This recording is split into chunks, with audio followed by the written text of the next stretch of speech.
L'idée consistait à lancer des aérostats, des ballons qui planent à une certaine altitude. Ces trains de ballons étaient équipés de micros, d'amplificateurs et d'émetteurs radio destinés à enregistrer et à transmettre les ondes sonores, les déflagrations et le bruit des essais nucléaires.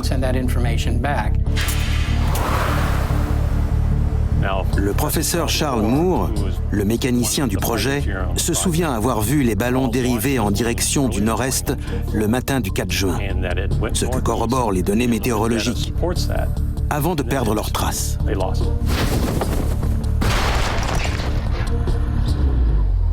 Mais que fait-on des témoignages oculaires? Bien que des dizaines de personnes se souviennent avoir manipulé les débris, il n'en reste aucun échantillon.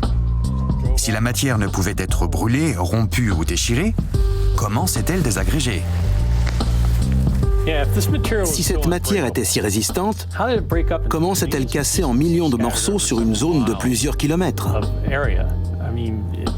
Elle était indestructible, personne ne pouvait la casser. Pourtant, un éclair l'a détruite et a répandu des millions de fragments sur la zone.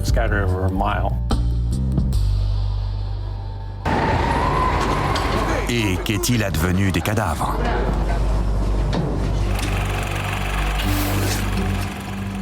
Le gouvernement estime que les témoins ont pu confondre les extraterrestres avec des mannequins qui ont été largués au-dessus du désert lors de tests pour des combinaisons de parachutistes.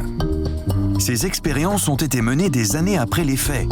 Mais au dire des autorités, elles ont sans doute brouillé la mémoire des témoins au fil du temps.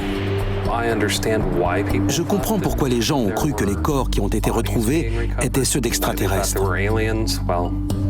Les mannequins utilisés pour les crash tests étaient chauves. Ils portaient des combinaisons et n'avaient que 4 doigts. Ils correspondent étrangement au signalement des cadavres. Pensez-vous qu'il s'agit d'une expérience militaire prosaïque? Ou préférez-vous croire que des extraterrestres ont voyagé des centaines d'années-lumière pour visiter le Nouveau-Mexique, avant de commettre une erreur de navigation à 15 mètres du sol et s'écraser dans la poussière? Quoi qu'il ait pu se passer à Roswell, l'incident clos de 1947 vire à l'obsession nationale à l'horizon des années 90. La série télévisée X-Files y contribue largement. Considéré d'emblée comme une série culte, avant de marquer toute une ère de son empreinte, ce programme télévisé connaîtra un franc succès. Grâce au petit écran, des millions de foyers découvrent la conspiration de Roswell, l'enlèvement d'extraterrestres, la fabrication d'hybrides et la dissimulation par les autorités d'un complot extraterrestre destiné